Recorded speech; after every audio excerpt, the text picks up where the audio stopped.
ये अंदर के बाहर आने दो आने दो।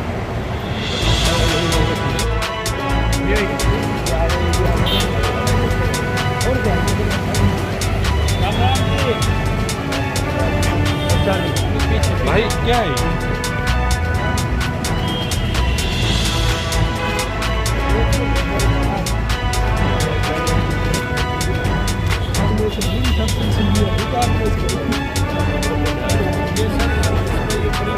कि 9 साल से बता रहे हैं कि कब चालू होगा। यहाँ पे सिविल हॉस्पिटल था 9 साल पहले हुआ है। ये करेंगे डेली इसको हम नया बना देंगे 500 बेड का हॉस्पिटल। इसमें MBBS सीट हम बढ़ाने जा रहे हैं। पहले पुराना था मैंने शिफ्ट करा उसके ये फोटो नहीं हो पाई ऐसे पीछे हो जाओ ना। निगम ने बढ़ाई है वैसे निगम ने वैसे इसको बढ़ाई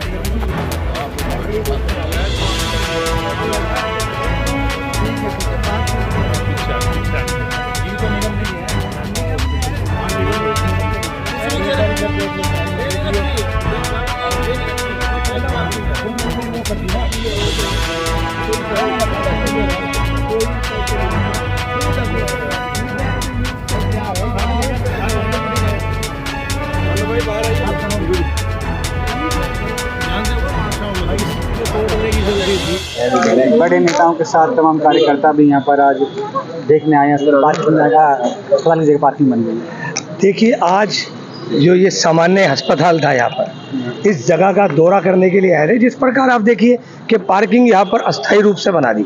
मैं कहता हूँ कि पार्किंग की बहुत आवश्यकता थी और बनानी चाहिए। क्या ऐसा संभव है कि अस्पताल की जगह पे पार्किंग बने? यहाँ कई देश में ऐसा हुआ है कभी कि जहाँ पर अस्पताल हो उसको तोड़कर पार्किंग बना दी जाए?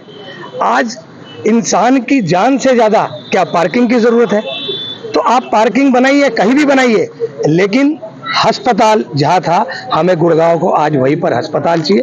पिछले 10 साल से लिए यहाँ की जनता आज अस्पताल के लिए तरस रही है, जो कि इस जनता के साथ विश्वासघात और धोखा करने का काम जो भाजपा सरकार ने करा। आने वाले विधानसभा चुनाव में जनता इसका करारा जवाब इन भाजपा वालों को अवश्य देगी। ULB मिनिस्टर आज शहर के दौरे पर है, शहर में कूड़ा पड़ा हुआ उसका दौरा कर। देखिए, आज से पहले खाते 100 चूहे खाकर बिल्ली हज को चली। आज से पहले खा रहे, जब कूड़ाग्राम बन गया। मैं पहले भी कह चुका हूं कि हम अगर गूगल पे लिखते हैं गुरुग्राम तो लिखा आता कूड़ाग्राम। इसको बनाने के जिम्मेदार कौन? यहाँ के प्रशासनिक अधिकारी और यहाँ की भाजपा सरकार। इनकी बदौलत आज जो है कूड़ाग्राम और कूड़ा सिटी के नाम से हमारा शहर जाना चाहता है। बड़े दुर्भाग्य की बात है। अब आप नींद से जागे जब चिड़िया चुग गई खेत, अब आप लोग आए यहाँ पर। अब से पहले कहाँ थे? तो कहाँ थे ये अफसर अब से पहले? तो अभी आना हुआ। तो आप समझिए कहीं ना कहीं चुनाव नजदीक है, चुनाव की आहट है। अब इनको पता है कि हमारी सरकार जाने वाली है, तो इस तरीके के ये ड्रामेबाजी करेंगे। लेकिन जनता समझदार है। मैं कहता हूं कि 2 दिन के बाद फिर वही होगा। ये सब सुधार करने की बड़ी सख्त आवश्यकता है हमारे शहर को। आओ हम सब मिलकर, मैं कहता हूं जनता से आह्वान करता हूं, अपने शहर को हम साफ सुथरा बनाएं। डावर साहब, कांग्रेस के वरिष्ठ नेता जो हैं वो कांग्रेस पार्टियों को छोड़ के जा रहे हैं। आज किरण चौधरी और श्रुति चौधरी से भाजपा ज्वाइन कर ली, और भी तमाम जो उनके समर्थक हैं, नेता हैं, वो आज भाजपा जो है वो भी ज्वाइन करेंगे। देखिए, ये इनका निजी फैसला है। इस बारे में तो मैं क्या कह सकता हूँ कि देखिए, कांग्रेस को जहाँ तक नुकसान की बात है, कांग्रेस एक बहुत बड़ा समुद्र है। मैं किसी के बारे में ये नहीं कह सकता कि निश्चित रूप से देखिए, हर आदमी का अपना जनाधार होता है, अपने समर्थक होते हैं, कहीं ना कहीं देखिए एक बड़ा सर्कल होता है। तो इस बारे में तो देखिए उनके निजी विचार है, इस बारे में मैं कोई ज्यादा टिप्पणी नहीं करना चाहता।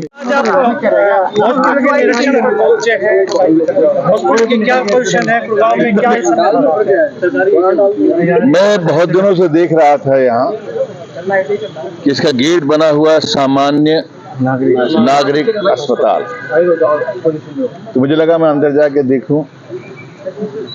इसके बारे में थोड़ी जानकारी पता लगी मुझे। मेरे ख्याल से हिंदुस्तान ही नहीं, दुनिया में ये पहला अस्पताल होगा जहाँ पे तोड़ के जो है MCG जो है गुड़गांव की, वो इसको पार्किंग के लिए कर रही है। पार्किंग बहुत ज़रूरी है, इसमें कोई दो राय नहीं। लेकिन ये मैंने पहली बार सुना है कि अस्पताल तोड़ के पार्किंग बने। ये दुनिया में कहीं नहीं हुआ। और ये लगातार इसकी छतें टूटती रहीं, लेकिन छतों के बजाय भ्रष्टाचार होता रहा। छतें तो टूट टूट के चली गईं। और एक वक्त आया कि इन्होंने प्रपोजल बनाया कि साहब इसको हम 700 बेड का अस्पताल बनाएंगे। मैं आज वही देखने आया कि कितनी नींव रखी गई है 700 बेड का। जो पूर्व मुख्यमंत्री थे, जो इनके बाद इनसे पहले जो थे, और अब वो शायद अर्बन डेवलपमेंट मिनिस्टर हो गए केंद्र में। तो मैं जानना चाहता था कि कितने जिम्मेदार व्यक्ति हैं कि जिन्होंने यहाँ पर 700 बेड का अस्पताल अनाउंस करने के बाद में क्या उसके आगे क्या चला, क्या कार्रवाई हुई, क्या यहाँ इस अस्पताल की जरूरत नहीं है।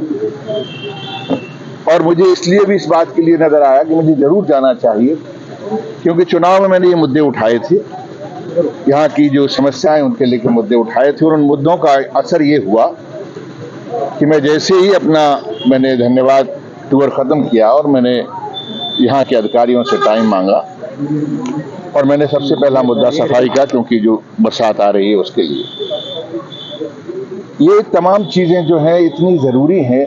ये कहाँ गया पैसा इसका, कि कौन लोग हैं जिन्होंने ये वादे किए, उद्घाटन करके चले गए। ये क्या इसका कोई जो है, सुना है मैंने मुख्यमंत्री यहाँ पे कूड़ा देखने आ रहे हैं, तो मुझे लगा मैं यहाँ भी चला जाता हूँ, क्योंकि कूड़ा देखने आ रहे हैं, इससे पहले तो कभी आए नहीं। तो जब मैंने मेमोरेंडम दिया वहाँ पर जो हरकतें हुई प्रशासन में भी और शासन में भी चंडीगढ़, तो मुझे लगा चलो आज यहाँ चला जाता, शायद मुख्यमंत्री महोदय यहाँ भी आ जाएं और देख लें कि यहाँ पर जो सामने एक गेट बना हुआ है जो एक अस्पताल का है, और अंदर जो है गाड़ियाँ खड़ी हैं। ये गुड़गांव म्युनिसिपल कमिश्नर साहब के बारे में तो मैं नहीं जानता उन्होंने क्या इसके बारे में निर्णय लिया है, लेकिन मैं चाहता हूँ सरकार ने इसके बारे में क्या निर्णय लिया है। मैं आज के बाद इसको टेकअप करूंगा, और अभी तो मैं सिर्फ इसको उठाकर इस बात का एहसास कराना चाहता हूँ कि देखो, तुम लोगों ने ये कहा था कि तुम जो हो यहाँ पर 700 बेड बनाओगे, 700 बेड का हॉस्पिटल बनाओगे। तुमने जमींदोज कर दिया पूरा का पूरा अस्पताल, और जमींदोज करने के बाद में किसका नुकसान हुआ? गरीबों का, मध्यम वर्गीय लोगों का। तो क्या ये चाहते हैं कि मध्यम वर्गीय लोगों का इलाज ना हो? यहाँ से वहाँ कहीं पटक रहे हैं, कोई वार्ड कहीं चला गया, कोई वार्ड कहीं चला गया, और ये बहुत ही गंभीर है। इस समस्या को मैं लगातार उठाता रहूंगा, और इस समस्या से मैं चाहूंगा कि मुख्यमंत्री महोदय इसका जो है कोई ना कोई जवाब जरूर दे। बबर साहब, किस तरह कहेंगे कि जो कांग्रेस की वरिष्ठ नेत्री थी किरण चौधरी और उनकी बेटी ने भाजपा जो है वो ज्वाइन कर लिया है, कितना नुकसान इससे कांग्रेस को? ये अस्पताल टूट चुका है, और टूटी हुई दीवारों के बारे में मैं सिर्फ ये चाहता हूँ कि कब बनेंगे। साथ ही बीजेपी कार्यालय भी यहाँ पर, मैं ये कहना नहीं चाहता, वो उनका मामला है। पीडब्ल्यूडी रेस्ट हाउस तैयार हो सकता है। मैं यही चाह रहा हूँ कि देखिए, जो लोगों के निदान के लिए, जो लोगों के जो इलाज के लिए अस्पताल नहीं बन सकता, चलिए खैर उनकी अपनी प्रॉपर्टी है, अपना पैसा है, वो बीजेपी का ऑफिस बनाए, लेकिन पीडब्ल्यूडी का जो उन्होंने रेस्ट हाउस बनाया है, वो रेस्ट हाउस तो ये पीडब्ल्यूडी के अंडर में ही आता है ना, ये उन्हीं का प्रपोजल था ना, 260 करोड़ रुपए का। तो क्यों नहीं बना? अपने रहने के लिए या मंत्रियों को खुश करने के लिए आप 4 बेडरूम 5 बेडरूम के पीडब्ल्यूडी रेस्ट हाउस बना लेते हैं, लेकिन जो गरीबों के लिए या मध्यम वर्गीय लोगों के लिए आप अस्पताल नहीं बना सकते। सर, किरण चौधरी ने बीजेपी ज्वाइन कर ली, उनका अपना इरादा है। बब्बर साहब, अब कांग्रेस जो है वो लगातार लोगों के मुद्दे जमीन पर उतरकर उठा रही है। आने वाले दिनों में क्या ये जो कार्रवाई आप लोग कर रहे हैं सरकार के खिलाफ, मौजूदा सरकार के खिलाफ, ये आने वाले दिनों में देखने को मिल सकती है? देखिए, मैंने आपसे क्या कहा, सरकार कोई भी क्यों ना, क्षेत्र के मुद्दे जो हैं, क्षेत्र की समस्याएं जो हैं, वो सरकारों से नहीं जुड़े होते हैं, वो लोकल लोगों की समस्याओं से जुड़े होते हैं। मेरी सरकार आएगी, निश्चित नजर आ रहा है। आज लोगों के दिमाग में आ रहा है राजबब्बर अब विधानसभा में भी भाग्य आजमा सकते हैं, क्या कहेंगे आप? मैंने आज तक कभी ऐसा किया नहीं है, और मेरे ख्याल से मैं 27 साल से राजनीति में। जनता की डिमांड हो तो अगर आला कमान कहे तो मैं वैसे काम कर रहा हूँ ना, मैं वैसे काम करता रहूंगा।